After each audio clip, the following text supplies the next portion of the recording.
지역주택조합 사업을 진행하다 보면 거의 대다수가 추가 분담금이 나오는 경우들이 많이 있습니다. 그런데 그 중에서도 조합원 가입 시점에 따라서 가입 1차, 2차, 3차 이런 식으로 차수별로 조합원을 모집했고 그 조합원들마다 같은 동호수임에도 불구하고 분담금 금액이 다른 경우들이 발생합니다. 그런데 이후에 이 분담금 금액을 동일하게 하자라고 해서 총회 결의가 이루어진 경우가 있는데 이런 경우에 그러한 결의의 효력이 있는지 그리고 변경이 됐을 경우에 뭐 선순위로 가입한 조합원들은 어떻게 대응해야 되는지 이런 부분을 한번 살펴보도록 하겠습니다. 문제 사항을 보면 지역주택조합에서 1차, 2차, 3차 등 이제 시차를 두고 조합원을 모집하면서 예를 들어서 같은 동호수인데도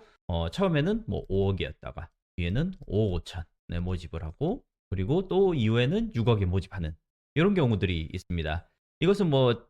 먼저 가입한 조합원들이 더 위험을 부담했기 때문에 이후로 갈수록 특히 뭐 2차, 3차 같은 경우는 뭐 어떤 경우는 설립인가 이후, 어떤 경우는 뭐 사업 승인 직전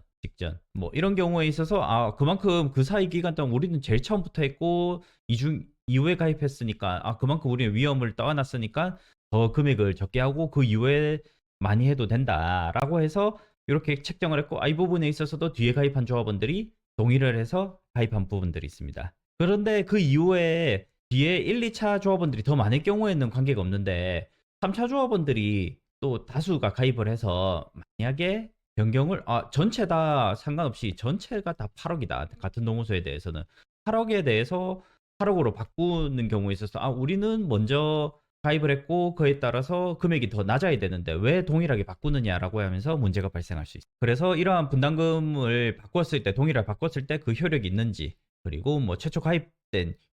계약의 효력은 어떤지 그리고 추가 분담금 납부를 거부할 수 있는지 뭐 또 어떻게 대응할 수 있는지 뭐 또 다른 해결 방법이 있는지 뭐 아니면 탈퇴 및 환불을 할 수 있는지 이런 부분들을 문의를 하십니다. 지역주택조합의 법적 성격을 보면 지역주택조합은 법인격 없는 비법인 사단으로서 자치적으로 우선은 운영되는 것이 원칙적인 모습입니다. 비법인 사단 같은 경우 민법상의 규정이 되어 있는 부분에 법인과 관련된 부분에 있어서 비법인 사단에도 준용한다는 것이 대법원 판례고 그래서 민법에 따른 규정들이 많이 적용되긴 하지만 민법에서는 굉장히 기초적인 부분에 대해서만 규정이 있기 때문에 이렇게 조합원 분담금이 다르게 부과가 되고 그리고 그 이후에 똑같이 변경을 한다든지 이런 부분에 대한 상세한 내용은 나와 있지 않고 결국 자치규약인 규약에 의해서 정해지고 그리고 또 보충적으로 본다 하면 이제 주택법 령에서 혹시 나와 있는 부분이 없는지 보시면 될 것 같습니다. 그래서 이 규약에 따른다라고 하는 것은 결국에는 총회 결의가 매우 중요하다는 것을 보여주고 총회 결의에 따라서 이루어진 것은 기본적으로 법적 구속력을 가지게 되고 총회 결의의 조합원들도 총회 결의에 따를 의무가 있기 때문에 이 바뀐 것에 대해서는 원칙적으로는 따라야 될 수밖에 없다라고 하는 것입니다. 분담금 변경 결의 같은 경우는 앞서 원칙적으로 따라야 된다라고 말씀드렸고 다만 그 조합 규약에 따른 통해 소집이라든지 정족수라든지 의결 요건이라든지 이런 부분들이 특별히 문제가 없다라고 하면 유효하겠지만 이런 부분에 문제가 있다면 무효가 될 것입니다. 그리고 그 내용 자체도 분담금 변경이 현저히 불공평하거나 차별적이지는 않아야 되고 그리고 특히나 규약에 반드시 따라야 하는 것입니다. 이 뒤에서 좀 알아보겠지만 조합 규약에서는 분담금에 비례해서 이제 추가 분담금도 납부하도록 되어 있었는데 그것이 아니라 그냥 세대별로 흔히 말하는 n분의 1로 부과를 했을 경우엔 이거는 내용이 불합리하기 때문에 이것은 무효다. 뭐 이런 판례들도 있습니다. 그리고 예측 가능성과 관련해 가지고는 대법원 판결을 한번 보시면 2021다 286,116호 판결입니다. 조합계약 당시에 사업계획 변경을 예측할 수 없었다거나 변경 정도가 예측 범위를 초과한다고 보이지 않고 조합원에게 책임 없는 사유로 발생하여서 조합가입 계약 내용대로 구속력을 인정한다면 신의 측에 현저히 반하는 결과가 생긴다고 보기 어려울 경우에는 요거는 계약 해제가 되지 않는다라는 내용입니다. 앞서 판결을 조금 더 살펴보면 조합원들이 조합 추진위원회와 체결 후에 조합 설립 행사 후에 사업계획 변경으로 아파트 전용 면적이 증가하는 대신에 분담금이 약 2배 정도 증가를 했습니다. 법원에서는 가입계약서나 규약에 조합원 분담금은 변경이 가능하다, 변경될 수 있다라고 되어 있고 그 내용이 계약서에도 기재되어 있을 뿐만 아니라 별도의 서약서도 작성이 되어 있고 그리고 지역 조합 특성상의 사업계획 조합원 모집은 사업계획 승인 신청 전까지만 조합원 모집이 가능합니다. 그래서 당연히 사업계획 승인을 받지 않은 조합들 같은 경우는 확정이 된 것이 아니기 때문에 사업계획이 변경된다라는 것은 지역주택조합의 특성이라는 점, 그리고 조합원 총회에서 사업계획 변경 승인을 결의했다라는 점에 있어서 이것은 특별한 사정이 아니라 충분히 예상 가능한 사정이다라고 하는 것입니다. 분담금이 2배가 증가했다고 하더라도 또 전용 면적도 그에 따라서 증가를 했기 때문에 예측 범위 내라고 판단을 했고, 분담금 증가만으로는 계약 이행이 불능은 아니다라는 것입니다. 이래서 이제 계약 이행 불능과 관련해 가지고는 전용 면적, 이 기존에 뭐 흔히 30평대에서 이제 34평으로 하면서 30평대가 없어졌기 때문에 30평으로 나는 신평이고 난 34평이 필요 없다. 그렇기 때문에 이행 불능이다 라고 했지만 해당 부분은 이행 불능이 아니다 라는 것이 법원의 판결입니다. 그리고 뭐 분담금이 2배나 올랐다 하더라도 신축에 현저히 반하는 결과가 발생했다고 보기는 어렵다라는 것입니다. 그래서 조합원이 가입 시점에 변경 가능성을 예측할 수 있었는지가 중요한 판단 기준인데, 이것과 관련해 가지고는 사실 대부분의 조합에서는, 대부분이라고 아니라 100%의 조합에서 계약서에 변경 가능하다라는 내용이, 변경 가능성이 지금 포함되어 있는 내용들이 있을 뿐만 아니라 서약서까지 별도로 작성하는 조합들도 대부분이기 때문에 해당 부분을 고려한다 하면 추가 분담금에 따른 계약 해제는 쉽지 않을 것으로 보입니다. 다만 이 서약서와 관련해 가지고 이와 이제 대비돼서 헌신보장 증서 같은 경우에 이제 추가 분담금이 없다 뭐 이런 식의 내용들이 되어 있는 안심보장 증서를 가지고 이것이 무효로, 왜냐하면 총회 결의를 거치지 않아서 무효이고 결국 계약도 무효다, 조합 가입 계약도 무효다라고 해서 이제 반환 판결이 이루어진 사례들도, 무효로 이제 반환 판결이 이루어진 사례들도 있으니 이런 부분은 좀 참고하시면 되겠고, 서약서를 작성했다 하더라도 안심보장 증서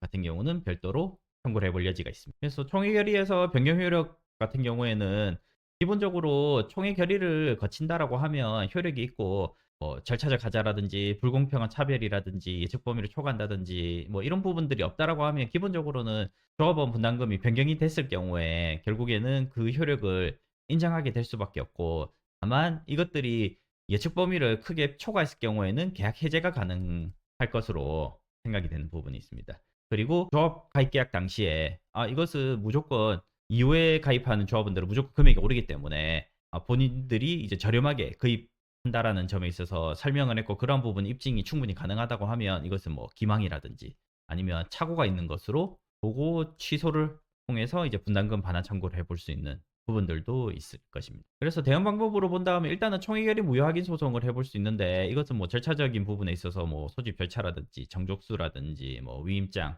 뭐 혹시나 위의 변조라든지 이런 것들이 있을 경우에 이제 무효가 될 것이고, 또 내용적으로는 너무 불합리하게, 너무 현저하게 불합리하게 증액을 했다거나 아니면 조합 규약을 위반했다거나 이런 것들이 있다면 이제 무효 확인이 될 것입니다. 앞서 설명을 드렸지만 울산지방법원 2018갑 25362 판결에서는 조합규약상 분담금 세대는 분담금은 각 세대의 재반 여건을 고려해서 공평하게 부과해야 된다. 요 공평하게 부담을 부과를 한다는 점에 있어서도 요거는 이제 조합원 분담금에 비례해서 이제 부과하도록 되어 있었습니다. 근데 추가 분담금을 세대별 분양 대금 차이를 고려하지 않고 일률적으로 세대별로 동일하게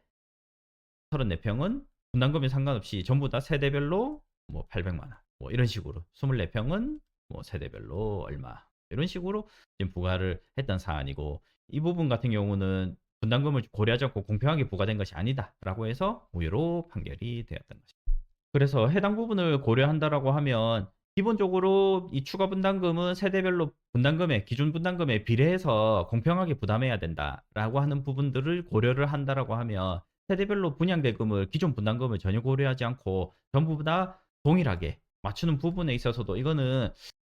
불평등하게 부담을 부과한 것이 아니냐라고 주장을 해볼 여지들이 충분히 있어 보입니다. 그리고 뭐 대응책으로는, 대응책이라고 해야 될지 어떨지 보면 추가 분담금 납부 거부를 한다거나 소송을 할 수 있는데, 세무부존재 확인 소송을 해볼 여지가 있습니다. 이런 부분들을 뭐 문의하시는 분들이 많은데, 변경된 부담금이 부당하게 증액됐을 경우에 추가 금액에 대해서 채무 없음을 확인하는 소송을 할 수 있는데, 현실적으로는 이 소송을 승소한다라고 보기도 어렵지만 승소를 한다 하더라도 결국에는 분담금을 납부하지 않는다라고 하면 사업 진행이 불가능하게 됩니다. 사업 진행이 불가능하게 되면 결국에는 납부하지 않는 방법이 없고, 결국 납부하는 조합원들과 분쟁이 생기고 결국엔 제명을 한다, 이렇게 하면서 또 문제가 발생할 수 있기 때문에 이런 부분을 본다 하면 총액 결의에 따라야 되기 때문에 이 채무 부존재 확인 소송을 개별적으로 하는 것은 큰 의미가 없지 않을까 생각하고 차라리 총액 결의 무효 확인을 구하는 것이 더 의미가 있지 않을까 생각을 합니다. 그리고 두 번째로는 뭐 기망이나 두 번째, 세 번째 뭐 똑같은 기망이나 사고에 따라서 계약을 취소해 볼 수도 있습니다. 가입 계약 시에 이제 본인들은 1차나 2차나 하기 때문에 이후에 가입하는 사람들보다 분담금이 낮다라고 해가지고 그러한 부분을 믿고 가입을 했는데 이후에 분담금 금액이 동일하게 됐을 경우에 이것은 기망한 것이다 내지는 착오한 것이다 라고 해서 취소를 구하고 그에 따라서 분담금 반환 청구를 해볼 수 있을 것으로 보입니다. 그리고 이 분담금은 결국에는 이런 형태든 저런 형태든 소송을 통해서 한다면 결국에는 분담금을 납부하지 않아서 사업이 지연될 수밖에 없고 그럼 분담금을 납부한 조합원들과 갈등이 생길 수밖에 없기 때문에 다른 조합원들과 갈등이 생기는 부분을 고려를 해야 될 거고 법원도 약간 보수적으로 판단하는 총액 결의가 현저히 불공정하지 않은 한 효력을 인정하는 경향이 있다는 점도 고려를 해야 하겠습니다. 네, 앞서 설명드렸던 울산지방법원 판결입니다. 세대별로 1억 8천원에서 2억 5,887만 원까지 차등으로 책정이 되어 있었는데 세대별로 일률적으로 부담금을 부과해서 이 총액 결의 무효 확인이 되었던 부분입니다. 그래서 공평하게 부담해야 된다. 이거는 분담금 세대별 재반 여건을 고려해서 공평하게 책정해야 된다는 것이고 이것은 이제 기존에 이러한 재반 여건을 고려해서 분담금 차익을 만들었었다라는 것을 고려한 다음에 추가 분담금도 역시 마찬가지로 동일한 논리로 지금 진행이 됐어야 되는 거 아니냐는 부분입니다. 그리고 조합규약에 이러한 내용들이 되어 있다면 조합규약에 위반한 것이기 때문에 무효다라는 것입니다. 예, 현실적으로는 사업 진행 초과 분담금을 납부하지 않으면 사업 진행이 지연될 수밖에 없고 조합원들 사이 납부한 사람과 아닌 사람들 간에 또